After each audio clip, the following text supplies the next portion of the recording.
Ambassador Yuna had seen many species in her long life.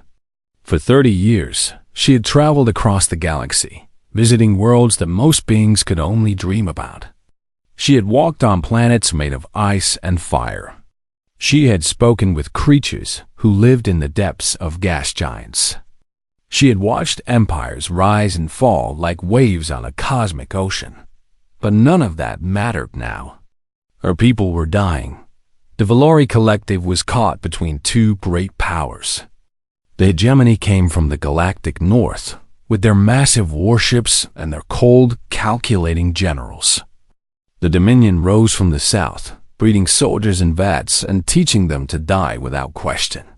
These two empires had been fighting for over a century, and they had chosen Valori space as their battlefield. Yuna's people were not warriors. They were diplomats, scientists, and healers. They had silver skin that shimmered in starlight, and 4 eyes that could see colors humans could not imagine.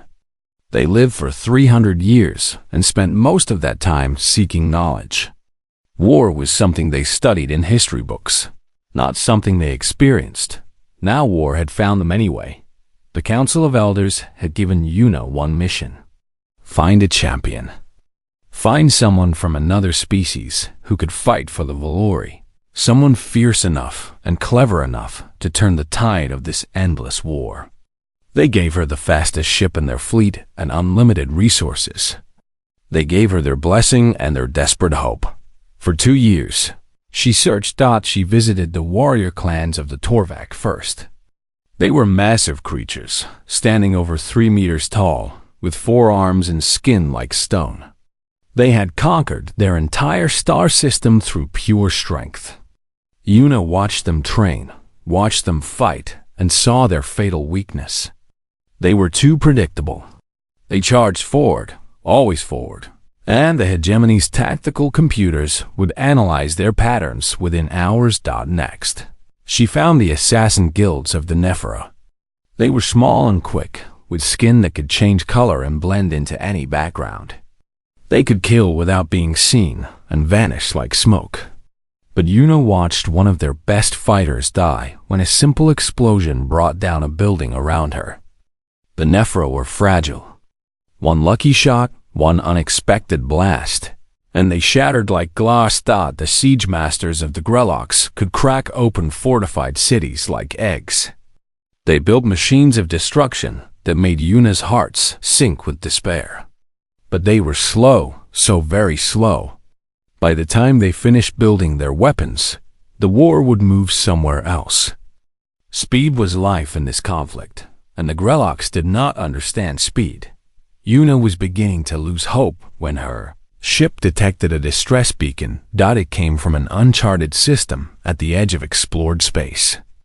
The signal was weak, primitive, using technology that the Valori had abandoned centuries ago. A navigation officer advised against investigating. They were far from friendly territory, and the signal could be a trap. But Yuna had spent 30 years reading the hearts of other beings. Something in that signal called to her. Something desperate and determined and utterly refusing to die. She ordered her ship to investigate. They found a small vessel tumbling through an asteroid field. It was barely larger than a shuttle, with a hole patched so many times it looked like scar tissue. The engine was failing. The life support was failing. Everything was failing, but the pilot was not. Yuna watched through her ship's sensors as the vessel dodged asteroids with movements that should have been impossible. The pilot was calculating trajectories in real time, using a navigation computer that was clearly broken, making tiny adjustments with thrusters that barely worked. When a rock clipped the hull and tore open a section, she saw the pilot seal the breach with emergency foam and his own burned hands. He did not scream. He did not cry. He simply fixed the problem and kept flying. For 11 hours, she watched him survive. When the oxygen began to run low, the pilot did not panic. He slowed his breathing, entering some kind of meditative state that reduced his body's needs. He rationed his remaining air with mathematical precision. calculating exactly how long he could last and pushing himself to that limit and beyond. Yuna had never seen anything like it. When her ship finally managed to catch the vessel in a tractor beam and bring it aboard, the pilot was barely conscious. His skin was pale, his lips were blue, and frost had begun to form on his eyelashes. But his eyes were open. His eyes were watching her as she entered the airlock. He was human. Yuna had heard of his species, but had never met one before. They came from a small planet called Earth in a system that most galactic powers considered worthless. They were young as species went, barely having left their own world. They were fragile, short-lived, and possessed none of the natural advantages that other species had evolved. And yet this one had survived, something that would have killed most beings in the galaxy. The human looked at her. She knew she must have appeared strange to him. She was tall, over 2.5 meters, with silver skin and 4 eyes arranged in a diamond pattern on her face. Her arms were long and thin, and her fingers had an extra joint that most species found unsettling. The human did not seem unsettled. He looked at her with eyes that were tired but clear. Eyes that had seen too much death to be surprised by anything anymore. "Took you long enough," he said.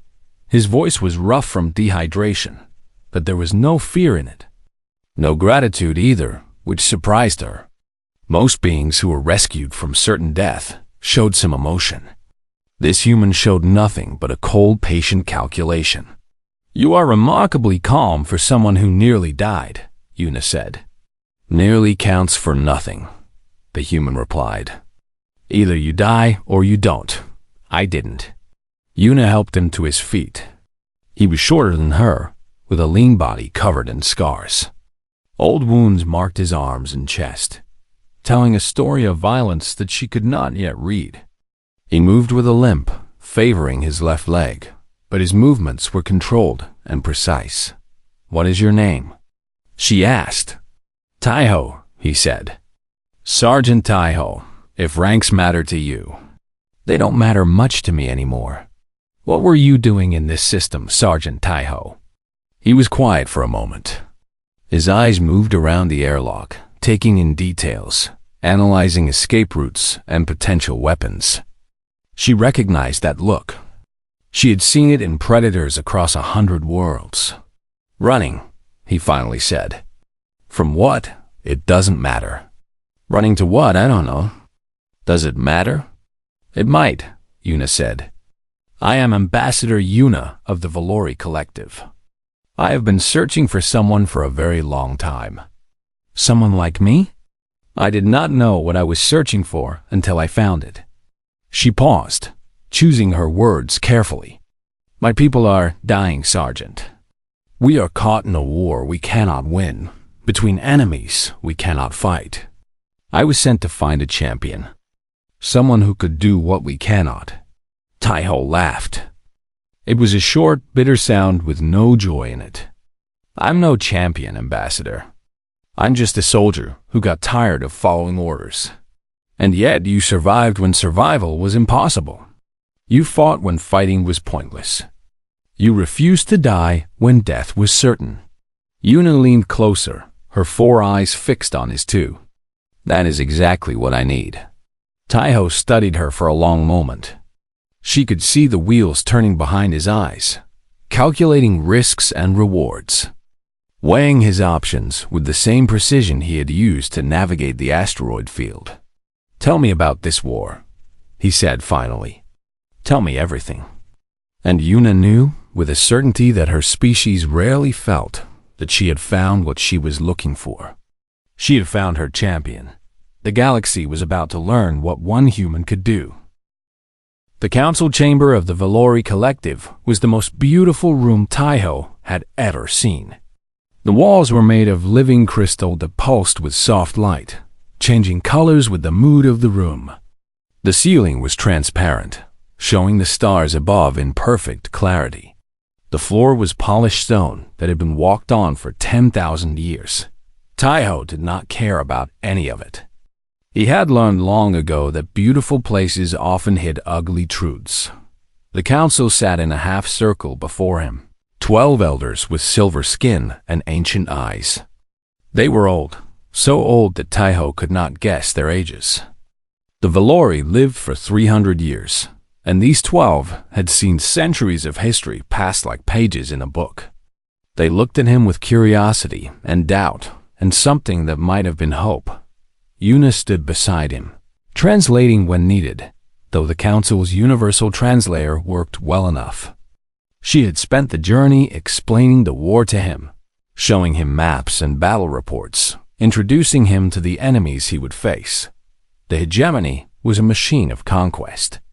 They believed that order came from control, and control came from power.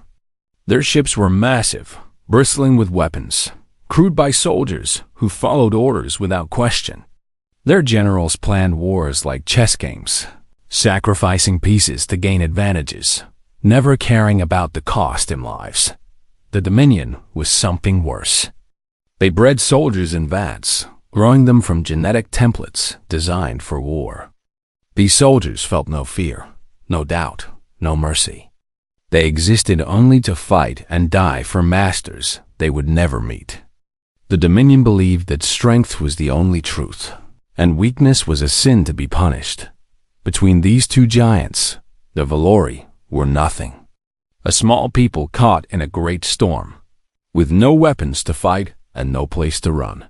Counselor Bora, the eldest of the elders, leaned forward in her seat. Her voice was thin with age but sharp with intelligence. Ambassador, Yuna speaks highly of you, human. She says you survived an impossible situation through nothing but will and skill.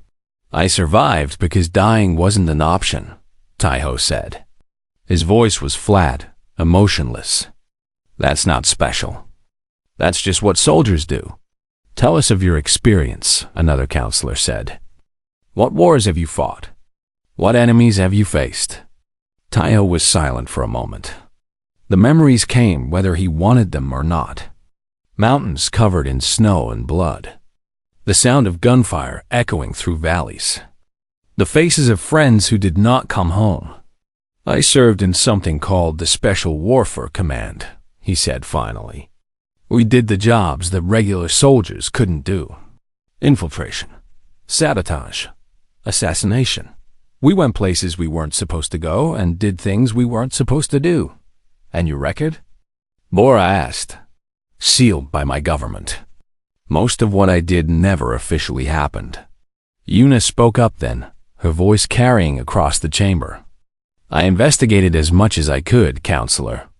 The records are hidden, but rumors remain. According to those rumors, Sergeant Taiho once held a mountain pass for 4 days against 200 enemy soldiers. He was the only survivor on either side. The council exchanged glances. Taiho saw the doubt in their eyes. 200 soldiers was nothing compared to the millions that fought in this galactic war. He was one man against empires that could destroy planets. The hegemony has ships that can burn worlds, said a young counselor whose name Taiho had already forgotten. The Dominion has soldiers bred for nothing but combat. What can one human do against such power? Taiho had been waiting for this question. He had spent the journey thinking about his answer, turning it over in his mind until he knew exactly what to say. I don't need to beat your enemies, he said. I need to make them believe they can't beat me. There's a difference. The council murmured among themselves. Taiho could see they did not understand. They thought war was about numbers and weapons, about fleets and armies clashing in the void. They did not understand what war really was. War is not about strength, Taiho continued. It's about will. The side that wins is the side that refuses to break. I have seen massive armies run from smaller forces because their will shattered. I have seen fortresses fall without a shot being fired because the defenders lost hope. Your enemies have weapons, yes, but weapons are nothing without the will to use them. Wow. And you have this will? Bora asked. I have nothing else, Taiho said. Everything else was taken from me. My home, my friends, my future. All I have left is the ability to keep fighting when fighting makes no sense. That's what you need. Not a warrior, not a general. You need someone who will not stop, no matter what. The chamber fell silent. The crystals in the walls pulsed slowly, their light dimming as the mood in the room grew heavy. Finally, Bora spoke again. What do you require? Ships? Soldiers? Weapons? Keep them, Taiho said. Ships can be tracked. Soldiers can be killed. Weapons can be countered. He paused, letting his words sink in. Give me intelligence. Give me maps. Give me every secret your spies have gathered about these empires. Give me one ship fast enough to run when running is necessary. That is all? One more thing. Taiho turned to look at Yuna. She met his gaze with her 4 silver eyes, her expression unreadable. Give me Ambassador Yuna. She's the only one here who understands what I am. Yuna's eyes widened slightly. Taiho had not discussed this with her. He had made the decision during the council's questions, watching her reactions, seeing how she processed information. Why her? Bora asked. Because she found me, Taiho said. She looked at every warrior species in the galaxy and chose a broken human from a backwater planet. That means she sees something others don't. I need someone who can see what I see. The council debated among themselves in their own language, voices rising and falling like music. Taiho waited. He had learned patience in the mountains, waiting for hours in the snow for the right moment to strike. He could wait now.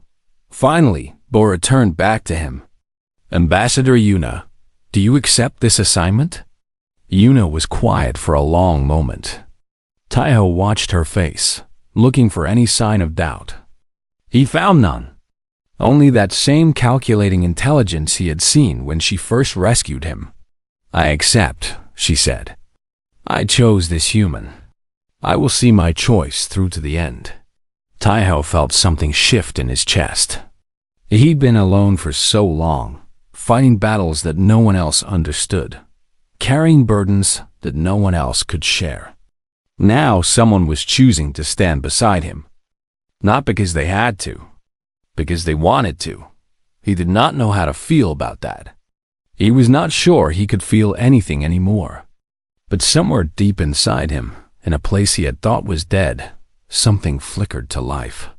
Then it is decided, Bora said.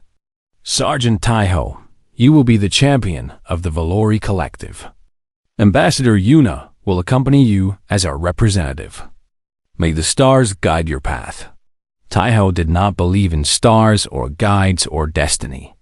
He believed in bullets and blood and the cold mathematics of survival.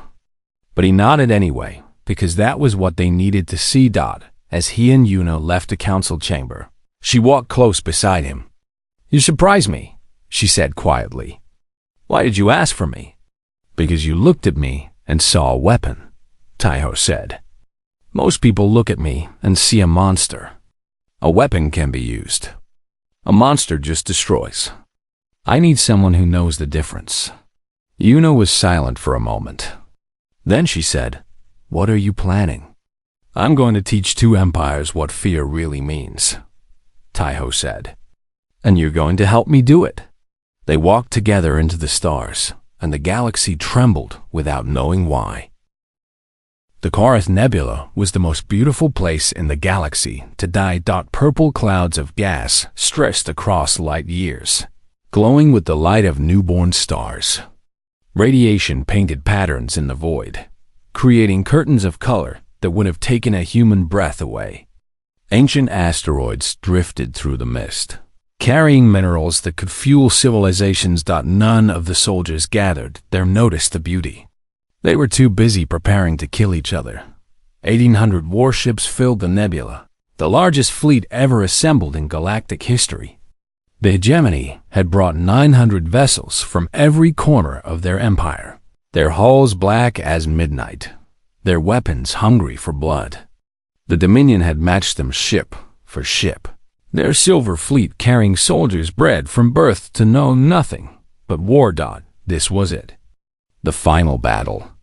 The end of a conflict that had lasted 100 years and cost billions of lives. Whoever won today would control Valori space forever.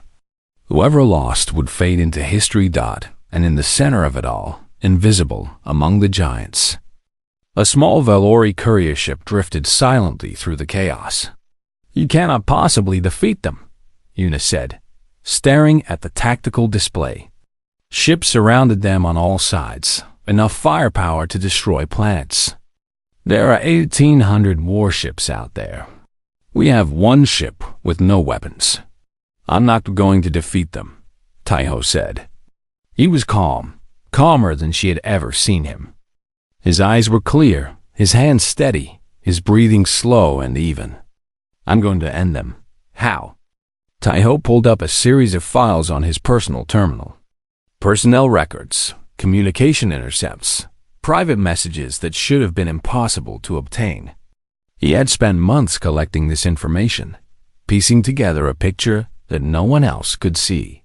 "The Hegemony Supreme Commander is named Junsu," Taiho said. "He's been fighting this war for 40 years. He's won 100 battles, conquered a dozen worlds, killed more beings than he can count. He's the most successful military leader in Hegemony history." "I know who he is," Una said. "What does that matter?" "His daughter is dying." Taiho's voice was soft, almost sad. "A genetic illness, rare and incurable, attacking her nervous system piece by piece. There is only one treatment in the galaxy that could save her, and it was developed by the Dominion." Una's 4 eyes widened. "He requested the treatment?" "Begged for it." Commander Junsu, the Butcher of Worlds, wrote personal letters to the Dominion High Marshal asking for medicine for his little girl. He offered money, territory, military secrets. He offered everything he had, and they refused. The High Marshal is named Minho. His son died 20 years ago in a Hegemony bombardment. A bombardment that Commander Junsu ordered personally. Taiho's expression was unreadable. Minho refused the treatment out of revenge. He could have saved the child's life and chose not to, because her father had killed his son. The implications hung in the air like poison. "Both armies think they're fighting for their empires," Taiho continued. "They think their leaders are heroes, noble warriors defending their people against evil. But the truth is uglier. The truth is that this war has been prolonged for profit. That soldiers have been sacrificed for defense contracts. That the people in charge care more about vengeance and power than about the lives under their command. You have proof of this?" "I have everything." Taiho turned to face her fully. "I have records of secret negotiations where both sides agreed to keep fighting so their weapon manufacturers could stay rich. I have lists of battles that were deliberately lost to justify budget increases. I have the names of every soldier who died not for victory, but for profit." Una understood then. She understood what Taiho was going to do, and she felt her heart turn cold with the horror of it. "You're going to tell them," she whispered. "You're going to tell everyone. Every ship. Every soldier. Every being on both sides of this war." Taiho began broadcasting on all frequencies, open channels, and encrypted lines, personal communicators and fleet-wide systems. His voice reached 1,800 ships and millions of soldiers simultaneously. "To the warriors of the Hegemony and the Dominion," he said, "I am the human. You know my name. You know what I have done. Now hear the truth that your leaders have hidden from you." He transmitted everything. The corruption. The secret deals. The lists of soldiers sacrificed for profit. The letters from Commander Junsu begging for his daughter's life. The cold refusal from High Marshal Minho. Every ugly truth that had been buried under medals and propaganda. For 3 minutes, every ship in both fleets listened in silence. Then the chaos began. On the Hegemony flagship, junior officers confronted their commanders with tears in their eyes. They had lost friends in battles that now seemed meaningless, fought for leaders who had never deserved their loyalty. Some demanded answers. Some demanded blood. On the Dominion vessels, soldiers bred for obedience found something stronger than programming. They found rage. They had been created to die for masters who saw them as nothing but tools. Who would let children suffer because of old grudges? For the first time in their lives, they felt the heat of anger burning through their conditioning. The first mutiny happened within 10 minutes. A hegemony cruiser, its crew refusing to follow orders from officers they no longer trusted. Then another. Then another. The Dominion fleet began to fracture as soldiers turned on their handlers, demanding explanations that could not be given. Weapons that had been pointed at the enemy turned inward, threatening those who had held their leashes. Commander Junsu tried to restore order, but his voice no longer carried authority. How could soldiers follow a man who had begged their enemies for mercy while sending them to die? How could they believe in a cause that had been sold for profit? High Marshal Minho attempted to regain control through force, but force required soldiers willing to fight. His soldiers were not willing. They looked at him and saw not a leader, but a man who had let a child die to satisfy his pride. Yuna watched the chaos unfold on their sensors. Ships that had been moving information began to drift apart. Weapons that had been charging powered down. Communications filled with shouting, crying, and the sound of structures that had stood for centuries finally collapsing. "You didn't fire a single weapon," she said quietly. "You didn't kill a single soldier." "I didn't need to," Taiho replied. His voice was tired, so tired. "I just showed them the truth. The killing they did to themselves." The war did not end with a treaty that day. Treaties required leaders who still held power, and power had evaporated like morning mist. The war ended because soldiers on both sides simply stopped fighting. They looked at their enemies across the void and saw not monsters, but victims of the same lies. Some ships returned home to demand changes from their governments. Some soldiers laid down their weapons and walked away from military life forever. Some turned their ships toward new horizons, seeking lives far from the empires that had used them. The hegemony and the dominion did not fall that day, but they cracked, deep fractures running through their foundations, damage that would take generations to repair or that might never heal at all. And in the center of it all, a small Vellery ship slipped away into the nebula, carrying a broken human and the ambassador who had chosen him. 3 weeks later, Yuna found Taiho on a small moon at the edge of Vellery space. He was sitting on a rocky cliff, watching a binary sunset paint the sky in shades of orange and gold. 2 suns sinking toward the horizon, their light mixing and blending into something neither could create alone. "The council wants to honor you," she said, sitting beside him. "They're calling you the savior of the collective. They want to give you medals, territories, anything you desire." "I don't want to be saved," Taiho said. His voice was hoarse, rough with exhaustion. "And I'm no savior. I just know how to break things. Armies, empires, faith." He looked at his hands, scarred and calloused from years of war. "Myself." Yuna reached out and took one of those hands in her own. Her silver fingers intertwined with his, the touch unfamiliar but somehow right. "Then let me help you rebuild," she said. Taiho looked at her, truly looked, and for the first time she saw past the soldier, past the legend, past the monster that the galaxy feared. She saw a man who had given everything he had, who had burned himself down to ashes to light a fire that would end the war. "Why?" he asked. "Why would you do that?"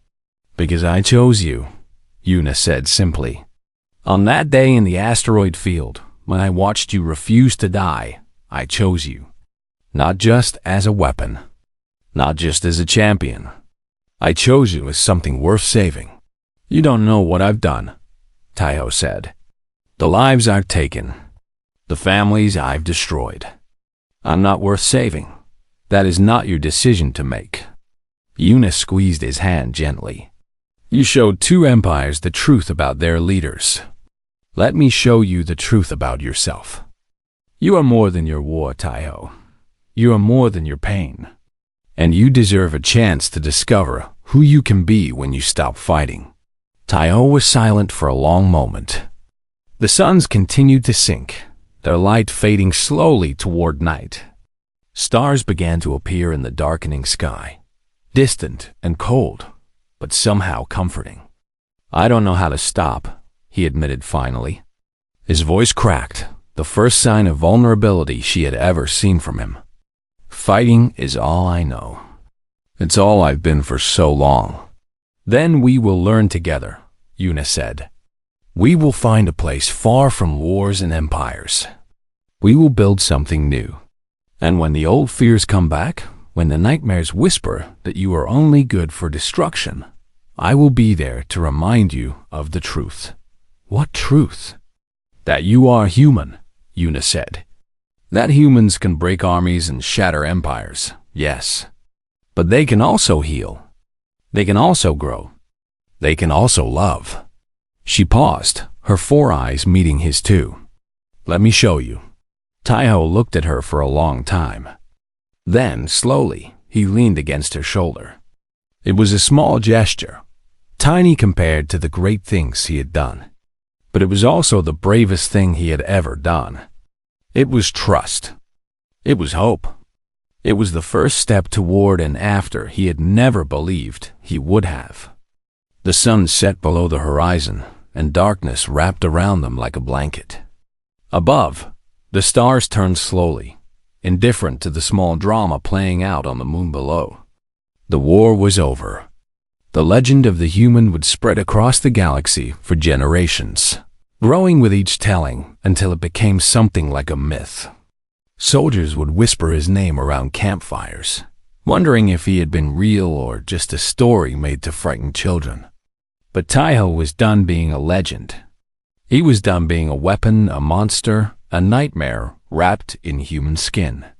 Now came the harder part. Now came the healing. Now came learning to live. And he would not face it alone. Yuna held his hand as the stars wheeled overhead, and together they watched the darkness give way to dawn. And in the center of it all, a small Velori ship slipped away into the nebula, carrying a broken human and the ambassador who had chosen him. 3 weeks later, Yuna found Taiho on a small moon at the edge of Velori space. He was sitting on a rocky cliff, watching a binary sunset paint the sky in shades of orange and gold. Two suns sinking toward the horizon, their light mixing and blending into something neither could create alone. The council wants to honor you, she said, sitting beside him. They're calling you the savior of the collective. They want to give you medals, territories, anything you desire. I don't want to be saved, Taiho said. His voice was hoarse, rough with exhaustion. And I'm no savior. I just know how to break things, armies, empires, faith. He looked at his hands, scarred and calloused from years of war. Myself. Yuna reached out and took one of those hands in her own. Her silver fingers intertwined with his, the touch unfamiliar, but somehow right. Then let me help you rebuild, she said. Taiho looked at her, truly looked, and for the first time she saw past the soldier, past the legend, past the monster that the galaxy feared. She saw a man who had given everything he had, who had burned himself down to ashes to light a fire that would end the war. Why? He asked.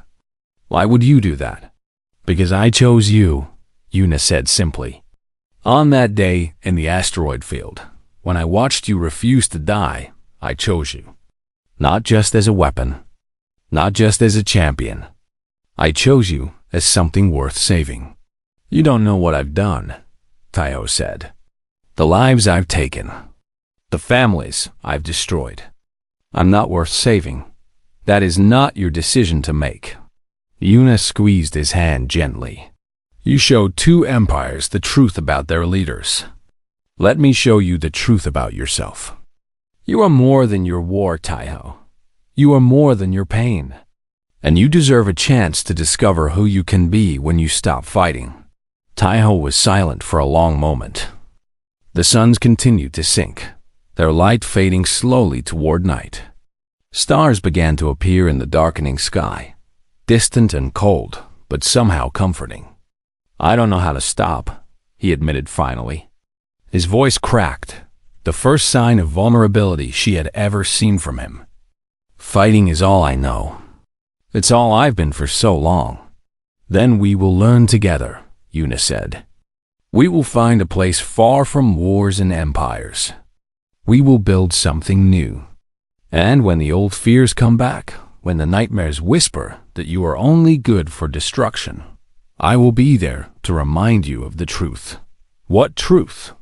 That you are human, Yuna said. That humans can break armies and shatter empires.